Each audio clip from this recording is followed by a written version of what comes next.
Shalom, tudo bem? Bem-vindos ao canal Teshuva. Meu nome é Van Claire e hoje nós temos um estudo Milim Tovot, que são as boas palavras. Então, boas palavras, desculpa que está cobrindo aí a tradução do Milim Tovot. Boas palavras, e hoje nós vamos estudar a palavra Midbar. Midbar, lendo da direita para a esquerda, nós aprendemos essa palavra midbar e o seu significado, né? Esse estudo saiu do Parsha dessa semana, que é o Bemidbar, que quer dizer no deserto, né? É o livro que nós chamamos de Números. Em hebraico, Bemidbar, é o livro de Números. Como eu expliquei em outros estudos, né?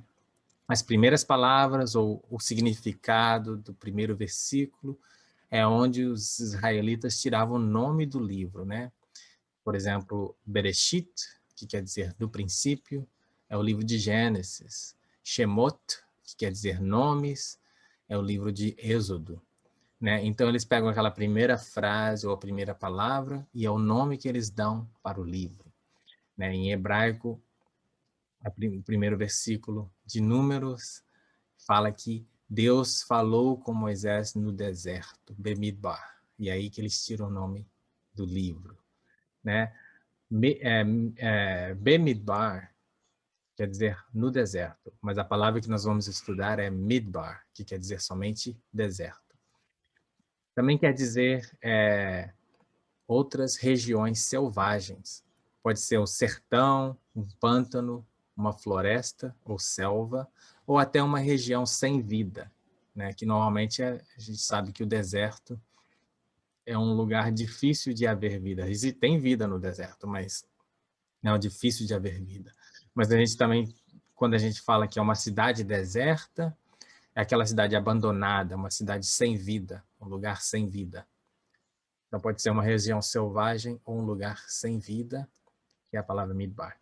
Mas o interessante dessa palavra é que ela também pode ser usada ou traduzida num contexto diferente, como pasto para gados e também como boca, dependendo do contexto. Muito estranho como essa palavra pode dizer duas coisas tão diferentes, né? Como pode ter um significado tão oposto uma da outra? E é o que nós vamos estudar hoje nessa boa palavra. Como sempre no hebraico, a gente procura saber entender mais sobre o significado de uma palavra olhando na sua raiz, né? Como eu expliquei, no hebraico todas as palavras elas têm significados e a palavra raiz, as derivadas da raiz, ou seja, as palavras que saem daquela raiz, normalmente têm uma ligação no seu significado na raiz. E a palavra raiz de midbar é dabar, ou dabar. E dabar quer dizer, é a palavra que quer dizer pronunciar, falar, e pode também significar da boca. Porque o que sai da boca? São as palavras, e também quer dizer, pode também significar palavras em si, né? Como eu acabei de dizer que os nomes dos livros são tirados do primeiro versículo ou do significado, né, do contexto do primeiro versículo, o livro de Deuteronômio em hebraico é Devarim, que quer dizer palavras em plural. É essa mesma palavra, mas em plural, Devarim, que quer dizer palavras, né? Em hebraico também existem letras que, quando são acrescentadas no princípio de uma palavra, elas podem ser usadas como preposições, né? E a letra Mem, que é essa primeira letra que está em Midbar, na frente de Dabar, quando ela é colocada na frente de alguma palavra, ela quer dizer de ou da. Um exemplo que eu posso te dar, por exemplo, se eu falar que eu sou de Belo Horizonte, Em português eu falo eu coloco a palavra de em frente do Belo Horizonte, né? Então eu falo, eu sou de Belo Horizonte. Em hebraico, você coloca o mem, a letra mem. Por isso que essa palavra pode dizer uma região selvagem e sem vida, que normalmente é traduzida como deserto, mas também pode significar da boca, ou algo que vem da boca, né? Que é a palavra debar, que quer dizer falar ou boca. Se você colocar o mem na frente da palavra raiz, quer dizer da boca ou de falar, que é midbar. Então é interessante como a gente vê a ligação entre deserto e falar. Mas tudo em hebraico tem um propósito, tem algo mais profundo se a gente continuar estudando. E é isso que nós vamos aprender neste estudo maravilhoso. Aqui nós vemos o versículo de Números 1:1, né? Bemidbar Aleph Aleph, que é 1:1. O Senhor falou a Moisés na tenda do encontro, no deserto do Sinai, no primeiro dia do segundo mês e segundo ano, depois que os israelitas saíram do Egito. E ele disse. Então, por isso que eles chamam o livro de Bemidbar. Mas aí a gente pode ver as palavras que eu coloquei em cor de rosa, verde e vermelho, as palavras que nós estamos estudando, né? Então, ali a parte que diz, e o Senhor falou a Moisés, é o Dabar, né? Que é o Dalet, Beit, Resh, que está ali em cor de rosa. Mas ele falou a Moisés aonde? No deserto, né? E ali a gente vê o Beit, em vermelho, que quando é uma preposição também, que está antes da palavra Midbar, né? Igual no Bereshit, né? No princípio, o Beit é no princípio, é a preposição no. E aqui, essa preposição no deserto. Então, por isso que eu coloquei em vermelho ali a palavra no, em português em vermelho, e o Midbar em verde, para a gente ver de onde está saindo essas palavras no português.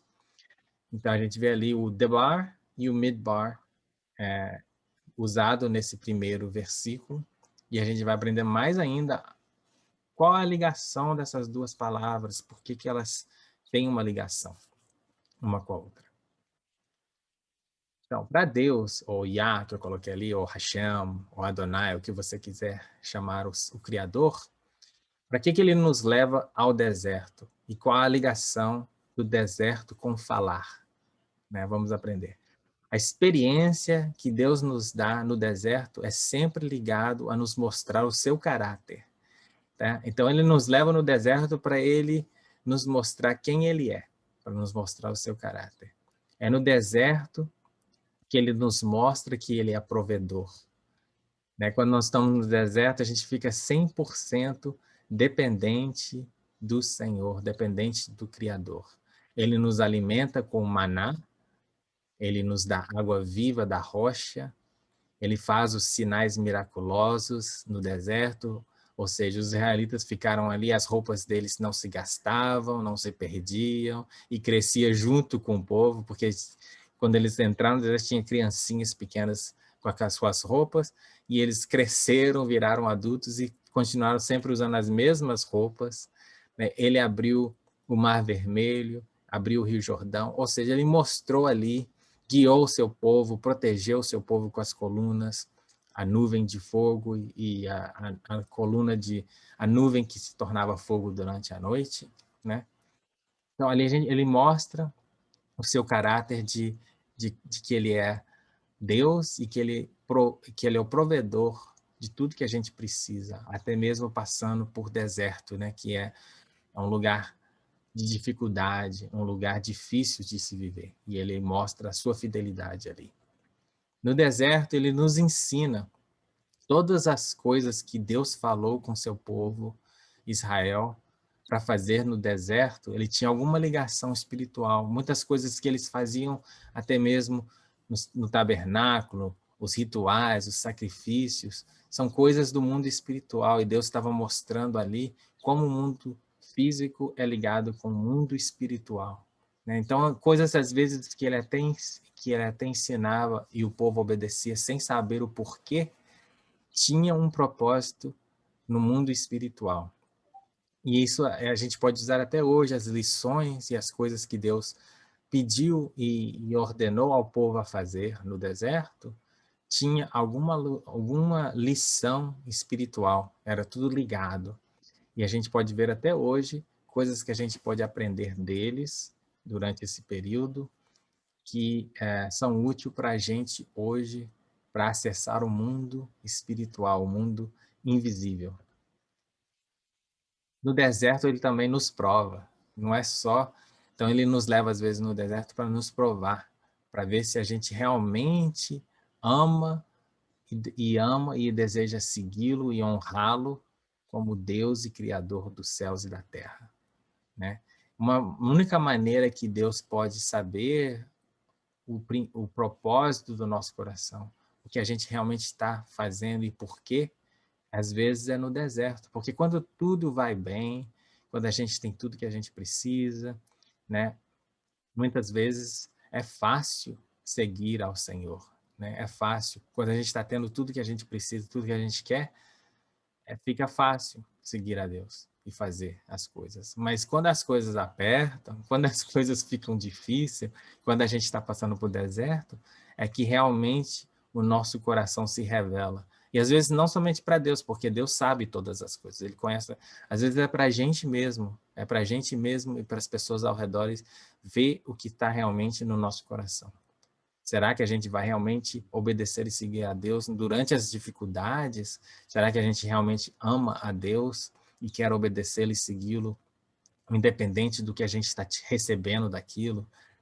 Ou seja, se está indo tudo bem, ele fez isso com Jó, né? Jó estava tudo bem, estava tudo correndo bem, e ele estava seguindo e servindo a Deus.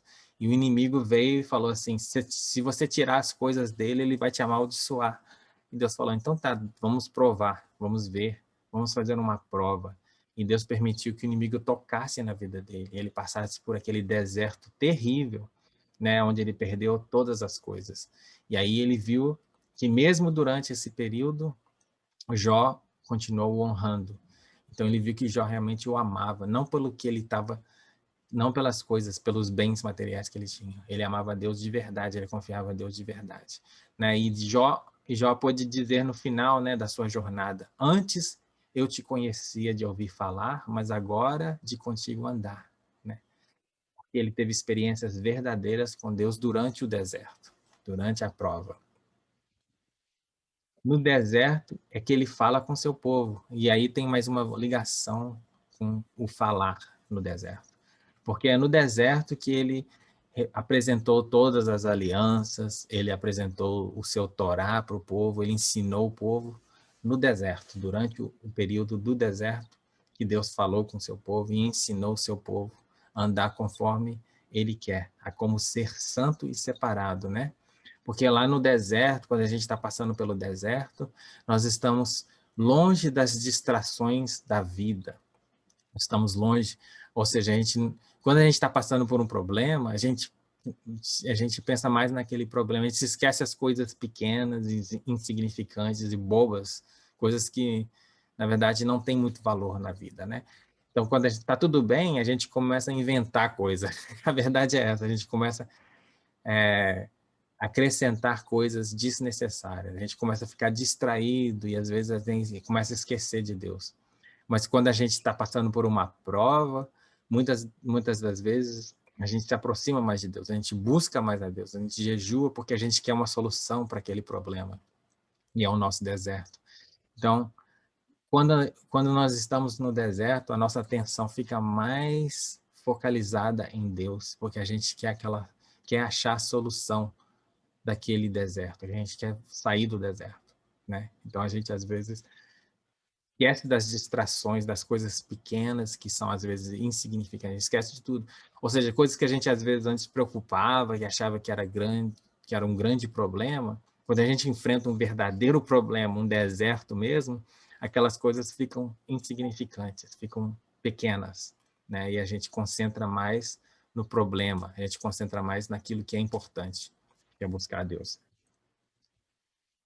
No deserto, eles nos prepara para um futuro. A gente não pensa que no período que a gente está passando no deserto, a gente não pode pensar naquilo como um tempo desperdiçado, não podemos pensar naquilo como a gente está andando para trás, porque tudo que a gente passa, Deus está nos preparando para algo no futuro, para algo que Ele vai glorificar o seu nome com aquilo. Ou seja, se você passou por um período de doença e você esteve doente por muito tempo, como eu mesmo passei, eu fiquei 8 anos com uma doença terrível. E para mim aquilo foi um deserto, foi horrível, foi uma das piores experiências que eu tive na minha vida. Mas enquanto eu estava passando por aquele deserto, Deus me ensinou muitas coisas e me mostrou muitas coisas e me mudou por dentro. Muitas coisas ruins que eu tinha, muitos hábitos ruins que eu tinha, Deus tirou e mudou aquilo e me fez focalizar no que é importante, nas coisas verdadeiramente importantes. Aí, depois que eu passei por aquele período, Deus restaurou a minha vida e começou a me abençoar novamente e me mostrar mais coisas ainda. E hoje eu posso falar daquele período que eu passei, aquele deserto que eu passei, eu posso utilizar tudo aquilo que eu aprendi do Senhor durante aquele deserto para glorificar o nome dele e para ajudar o corpo, né, o povo de Deus, Israel e a igreja, a aprender das coisas que eu aprendi, né? E também animar as pessoas que estiverem passando por coisas similares, que existe uma esperança, que você pode vencer, que você pode passar por esse deserto e chegar na terra prometida também. Então, tudo que Deus faz no deserto são coisas preciosas, lições preciosas que a gente pode aprender e caminhar com Deus e ver a provisão dele e aprender mais dele, para que quando a gente sair daquele deserto, ele usar para nos dar um futuro melhor. Né? Então, nem sempre o deserto é algo negativo. Muito pelo contrário, né? Se Deus está ali, está nos usando, está nos ensinando, está nos mudando, o deserto se torna algo até agradável. Pode se tornar uma experiência até agradável. Aqui tem um versículo que praticamente fala tudo isso que eu falei em um só versículo, né? Deuteronômio 8, versículo 15 e 16, diz o seguinte: Ele os conduziu pelo imenso e pavoroso deserto, por aquela terra seca e sem água, de serpentes e escorpiões venenosos. Ele tirou a água da rocha para vocês e os sustentou no deserto com maná, que os seus antepassados não conheciam, para humilhá-los e prová-los, a fim de que tudo fosse bem com vocês. Então aí falou tudo que eu falei, né? Foi o próprio Deus que os conduziu ao deserto e pelo deserto. Ele conduziu o povo ao deserto e pelo deserto. Quando ele tirou eles o povo do Egito, ele mandou o povo ir para o deserto. Ele que mandou, ele que conduziu. E lá no deserto ele conduziu o povo no deserto, né? Por aquela terra seca e sem água, ou seja, um midbar mesmo, né? Um deserto mesmo, sem vida, sem seca, uma terra seca. Cheio de inimigos, de perigos, serpentes, escorpiões venenosos. Então, às vezes, Deus nos conduz a um lugar que a gente não quer ir e cheio de inimigo, né? Mas lá ele tira a água da rocha para vocês e sustenta você no deserto com maná. Maná é o pão da vida, né? Não só de pão viverá o homem, mas de toda palavra que sai da boca de Deus.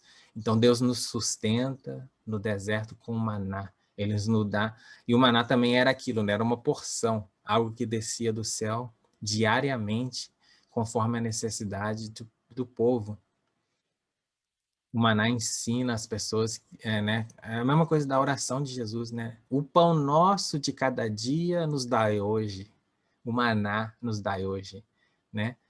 E porque cada dia tem a sua necessidade e Deus vai te prover aquilo que você precisa naquele dia. Ele não vai te dar o que você precisa pro resto da vida. Ele vai te dar o que você precisa para aquele dia, para você continuar sempre sendo dependente e buscando ele, né? Que os seus antepassados não conheciam, ou seja, estava ensinando algo novo, o Torá, o dia a dia. E para quê, gente? para humilhar as pessoas e provar as pessoas, como eu acabei de dizer. Porque, como assim humilhar e provar? Para a gente entender que nós não somos Deus. Ele é Deus. Ele que provê as coisas. Ele que nos dá tudo que a gente precisa. E para provar se nós realmente o amamos, se nós vamos obedecê-lo, independente do que está acontecendo ao nosso redor. Independente do que você tem ou não tem. Independente do que você quer ou não quer. Ele quer saber se você o ama o suficiente para acreditar, confiar nele e caminhar com ele e obedecer a ele, né? E para que tudo isso? É o final, a fim de que tudo fosse bem com vocês. Ou seja, é para o nosso próprio bem, é para o nosso futuro, é para glorificar o nome dele, mas ao mesmo tempo para o nosso bem, vai ser algo bom para a gente. Tudo concorre para o bem daqueles que amam a Deus. A palavra de Deus diz isso. Tudo concorre para o bem daqueles que amam a Deus. Não é algumas coisas, é tudo. O livro se chama Bemidbar em hebraico, né? Porque Deus fala com seu povo no deserto, né? Então tem significado duplo, né? Como a palavra tem significado duplo. Quer dizer no deserto e também quer dizer é, da boca, né? Da boca saem as palavras de Deus, da boca sai o que ele quer falar conosco. Nós chamamos o livro de números, né? Por que a gente chama o livro de números? É bem fácil entender isso. Rapidamente e evidentemente, dá para saber por que nós chamamos o livro de números. Eu li esse estudo é baseado nos primeiros 4 capítulos, né? E quando você lê os primeiros 4 capítulos de números, você vê que ali só tem número mesmo. É sempre relacionado a contar o número de pessoas de cada tribo, né? Um censo do povo de Israel. E fica, na verdade, se a gente for sincero mesmo, eu estou sendo sincero, é um tédio de ler, é difícil de ler, mas tem uma razão. Se eu aprendi algo do hebraico, é que tudo nas escrituras tem um propósito, tudo nas escrituras vai ensinar algo e nos mostrar algo tremendo se a gente realmente se aprofundar e perguntar a Deus, para que é isso? Por que é isso? Né? Para que tem esses números? Por que tem essa contagem? Qual que é o significado? E aqui eu tirei somente algumas pérolas desse estudo, porque eu imagino que deve ter muito mais, mas algumas pérolas que Deus me deu eu vou compartilhar com você. Então nós vamos examinar, por exemplo, os números e posições dos acampamentos nesses capítulos e ver o que Deus quer nos mostrar com isso. Eu fiz uma tabela, né, baseado nos números e ali estão os versículos de referência de cada tribo e cada posição das tribos, né? E ver que se aí tinha alguma coisa interessante. Então a gente vê ali que a tribo de Rubem tinha 46.500 e o número de referência é números 1 e 21, e eles estão acampados ao sul, né, que é números 2:10. E aí eu coloquei a próxima tribo e fui fazendo isso para cada uma das 12 tribos. Lembrando que a entrada do tabernáculo é no lado leste. Então eu coloquei aí também como uma referência que no lado leste estão acampadas essas 3 tribos e a entrada do tabernáculo, né? E ali também tem as tribos dos levitas. No capítulo 3 fala das tribos dos levitas 3 e 4. E eles também são divididos e eles também são dados posições de onde acampar conforme o tabernáculo, né? E interessante que no leste é onde se acampava Arão, que é o sumo sacerdote, né? Por quê? Porque é na entrada do tabernáculo, aqui tem acesso ao tabernáculo mais fácil e rapidamente. Então eles acampam ali. E aí eu coloquei todos esses números um gráfico para a gente poder comparar o tamanho de cada um deles, né? Então, um gráfico nos ajuda a medir um de acordo com o outro, de acordo com o número total daquelas tribos, né? Eu vou até voltar aqui. Ali você vê o número total que eu coloquei embaixo, né? No leste está 154.080 pessoas, no leste não, desculpa, no sul. No leste está 189.600, no oeste está 110.850, e no norte está 157.600. E esse foi o gráfico que eu fiz ali. Você vê que o número maior é 200.000 pessoas, então o leste é o mais próximo, que tinha 187. E aí a gente vê a medida de cada um. Aí eu coloquei o tabernáculo no meio, simbolizado ali por aquele círculo.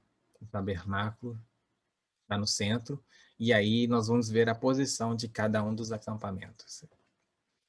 Né? No sul do tabernáculo estavam essas 3 tribos com esse total. E aí a gente vê no leste, estava essas 3 tribos, né? Judá e as outras 2, que eu não sei de memória, mas ali está o total das tribos no leste. No oeste estava esse total, e no norte estava esse total. Então, vê como é tremendo, né? Tudo tem um significado. O que a gente pode ver é uma cruz no deserto, gente, acompanhando o tabernáculo. Então, na peregrinação do povo de Israel, do Egito até a Terra Prometida, toda vez que eles paravam, quando a nuvem parava, e eles paravam e montavam o tabernáculo e acampavam ao redor do tabernáculo, eles estavam fazendo uma cruz no deserto. Lindo demais. Mas é mais lindo ainda porque a, o, a cruz dos israelitas naquele tempo era a letra Tav, como eu já falei, a letra Tav tem um símbolo de cruz ou marca ou de aliança, né? Então, a letra Tav, que é a última letra do alfabeto hebraico, no proto-hebraico, no original, era uma cruz, um símbolo, um X, né? Igual eu falei, como é que você assina um contrato até hoje? Assina aqui no X. Mas naquela época, quando eles faziam um contrato, eles também faziam um X, porque são contrato entre 2 pessoas, e para eles confirmar aquele contrato, eles cruzavam a assinatura de um com a assinatura do outro. Faziam um X, é o contrato, aí o contrato fica sendo válido. E a gente tem que lembrar também que na época que eles saíram do Egito, eles não tinham o alfabeto como a gente vê hoje lá. A letra ali em verde é o alfabeto de hoje, que chama Ivrit. Ivrit quer dizer hebraico, tá? Hebraico em hebraico. Mas embaixo era a linguagem original, ou seja, o proto-hebraico, o paleo-hebraico, o original primeiro, que era baseado mais em símbolos, era só o pictográfico. O hebraico original era o pictográfico. Tá? Então, quando Deus falava com o povo, faça uma marca, ou estou fazendo uma aliança, na mente deles vinham a cruz, vinham esse X. Né? Então, no deserto, a gente vê que quando eles estavam peregrinando no deserto, eles estavam formando uma aliança, eles estavam formando a marca de Deus no deserto, o Tav de Deus no deserto. É muito lindo, gente. Então, eu estou falando, uma coisa que para a gente é monótona, parece que não tem significado nenhum, até enjoativo, é difícil de ler, porque é um monte de números. Se a gente se aprofundar, a gente está vendo que Deus está mostrando algo lindo e profundo, que Ele está mostrando a sua aliança, a sua marca no povo dele, aleluia, quando eles estavam cruzando o deserto. E outra coisa, quando Deus falou com seu povo para marcar a sua porta com o sangue do Cordeiro, né, para iniciar essa jornada, para iniciar esse teshuva, né, que foi o primeiro passo, que Deus usou aquela marca, aquela marca na porta para não deixar que a morte entrasse, para a morte passar por cima da porta. A gente sempre imagina eles pintando o sangue nos umbrais da porta. Eu sempre pensei isso também. Mas agora que eu imagino que quando Deus falou com eles para marcar a porta, na mente deles, quando eles escutam a palavra marcar, eles pensam num X, eles pensam na cruz. Então, provavelmente, e eu não posso provar isso, provavelmente, o que eles fizeram com o sangue do cordeiro que eles sacrificaram para a morte passar sobre o lar deles e não matar o primogênito, provavelmente eles fizeram essa marca na porta. Em hebraico também, cada letra no hebraico tem um nome e um significado. E o Dalet, que é a quarta letra do alfabeto hebraico, é literalmente a palavra Dalet, quer dizer porta. Então, quando Jesus falou, eu sou a porta, eu sou a porta, ele estava falando, eu sou o Dalet. Então, a gente vê aqui nesse símbolo, né, da própria porta, com o sangue do cordeiro, é Jesus. É literalmente Jesus. Foi Jesus que livrou aquele povo da morte. Foi Jesus que livrou aquele povo da morte do primogênito. O próprio Senhor, o próprio primogênito, ele morreu para substituir o primogênito daquele lar. O Filho de Deus, o primogênito de Deus, o único Filho de Deus. Ele morreu para livrar o primogênito daquele lar. É lindo demais, né? Então, e foi o começo da jornada. Ali foi o primeiro passo para eles fazer o Teshuva. E durante a jornada do Teshuva no deserto, eles continuaram fazendo essa marca de Deus. Consciente ou não, eles simplesmente obedeceram o que Deus mandou. E aí, consciente ou não, eles estavam fazendo essa marca no deserto, conforme os mandamentos e os ensinamentos do Senhor. Ok, vamos falar um pouquinho de gemátria. Eu sempre falo um pouco de gemátria. Né? O mem, essa palavra começa com mem. Né? A palavra que nós estamos estudando começa com mem. O mem tem um valor numérico também. Então, qual que é a ligação entre o deserto e o número 40, que é o número da letra mem? O mem tem valor número 40. Na gemátria hebraica, o número 40 significa mudança, transformação ou transição, né? E ele tem um conceito de mudança que vai trazer ou um renovo ou um novo começo. O propósito dessa mudança, dessa transformação ou transição é para nos dar um novo começo ou renovar aquilo que nós já tínhamos. Mas também é um processo de purificação de pecados ou um julgamento de pecados. E a gente vai ver isso como o número 40 é ligado ao deserto e é ligado a estas coisas em várias escrituras. O dilúvio, por exemplo, teve um dilúvio, choveu por 40 noites e 40 dias. Então, o que trouxe o dilúvio foi chuva 40 noites e 40 dias, né? Dias e noites. E o mundo foi transformado. O mundo antes do dilúvio era um mundo cheio de iniquidade, um mundo que toda a carne estava corrompida, né? Tudo estava fora do propósito de Deus, do que aquilo que Deus criou para ser. Estava tudo ao contrário do que Deus tinha determinado ou desejava. Então ele decidiu começar novamente e ele enviou o dilúvio para fazer isso, né? Então o mundo foi transformado do mundo cheio de iniquidade para um novo começo com a família de Noé. Outra coisa que é interessante é que Noé, a família dele tinha 8 membros. Foram 8 pessoas que Deus escolheu para o novo começo, né? E como a gente aprendeu na gemátria, o número 8 quer dizer um novo começo também. Então é interessante. Está em Gênesis 7, versículo 12. Moisés ficou 40 anos em Midian.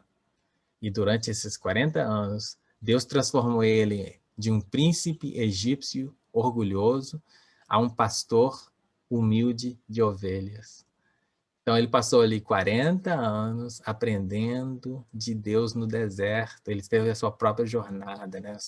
E ali Deus o ensinou a repensar tudo que ele já tinha aprendido lá no Egito. No Egito ele tinha todo o conforto, toda a riqueza, os ensinamentos deles, do egípcios, da sabedoria deles, os deuses deles, né?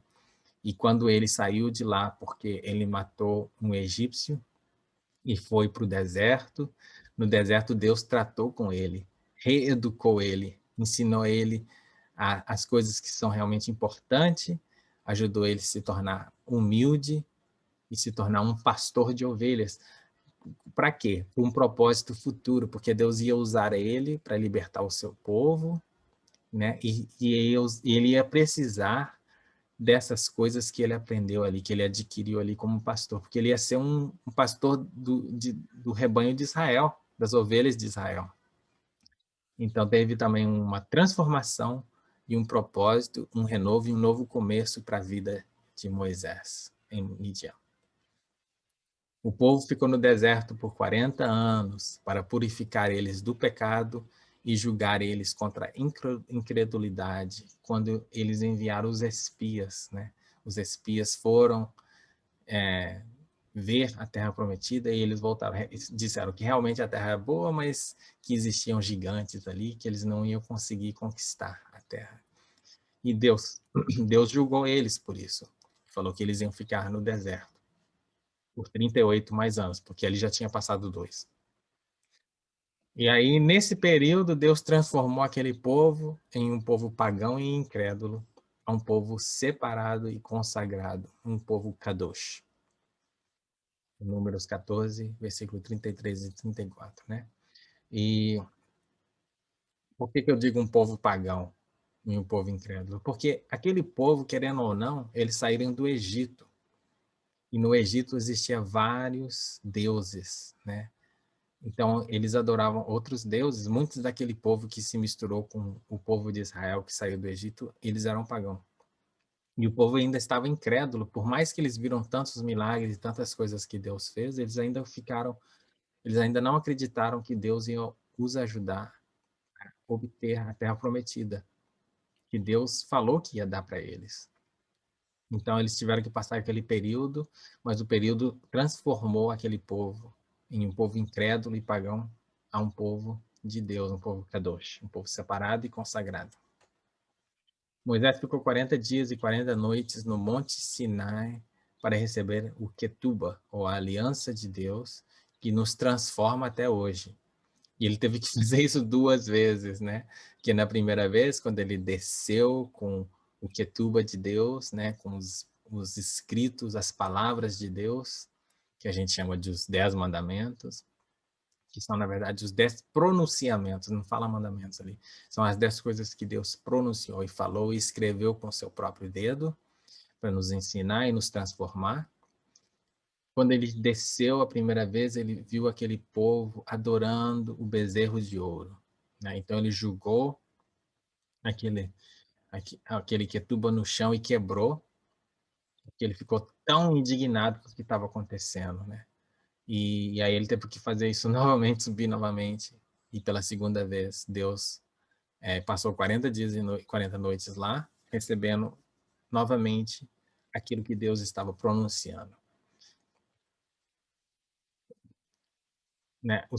A história também nos ensina em Juízes e 1 Samuel que o povo de Israel ficaram subjugados pelos filisteus por 40 anos. Mais uma vez aí é tipo um julgamento ou uma purificação de pecados. Mas isso trouxe que um renovo e um arrependimento ao povo, né? Voltando para Deus. Ter chuva, né? Do povo para Deus durante esse período. E por último, nós vamos falar sobre o próprio Messias, o Yeshua HaMashiach, Jesus, que foi levado pelo próprio Espírito Santo e ele jejuou 40 dias e 40 noites no deserto para ser tentado por Satanás. Então Jesus mesmo, ele passou por uma prova, até o próprio Senhor passou por uma prova, e aí o seu ministério foi transformado, passou por uma transição e uma nova etapa, onde houve os sinais e as maravilhas, né? E Deus começou, foi ali que foi o princípio, né? Muitas pessoas dizem o princípio do ministério dele. Tudo aquilo que aprendeu antes e foi preparado antes, como homem, porque ele é 100% homem e 100% Deus. Ele teve que aprender e passar por tudo isso como homem, né? E ele passou pela prova. Está lá em Mateus, Marcos e Lucas, nos versículos que eu coloquei aqui como referência, que você pode ler. Mas o próprio Espírito Santo conduziu ao deserto, né, para ser tentado por Satanás. Né? Então, aí a gente vê mais uma vez. E tudo isso é ligado no número 40. Né? No número 40 é aquele número que Deus usa para transformar o seu povo em algo novo ou melhor, ou renovado.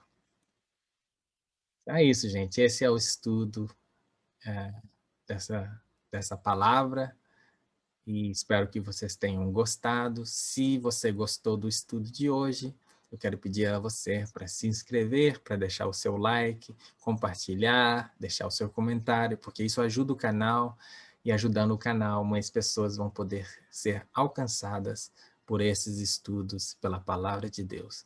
E que a palavra de Deus venha ser escrita no nosso coração, que é o Brit Hadashah, que é a nova aliança de Deus, que ele falou que ia escrever os seus Torá no nosso coração, tá, gente? Essa é a nova aliança, essa é a nova aliança, está lá em Jeremias.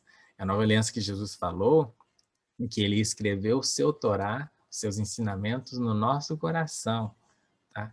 Então, para que mais pessoas escutem essa mensagem e possam fazer parte do Brit Hadashah, que é dessa nova aliança, né, que, na verdade, eles chamam até de o Novo Testamento de Brit Hadashah, que é a nova aliança. Então, shalom para vocês, Shavua Tov, que é boa semana, e a gente se vê no próximo estudo, quando Deus permitir. Amo vocês, fiquem com Deus.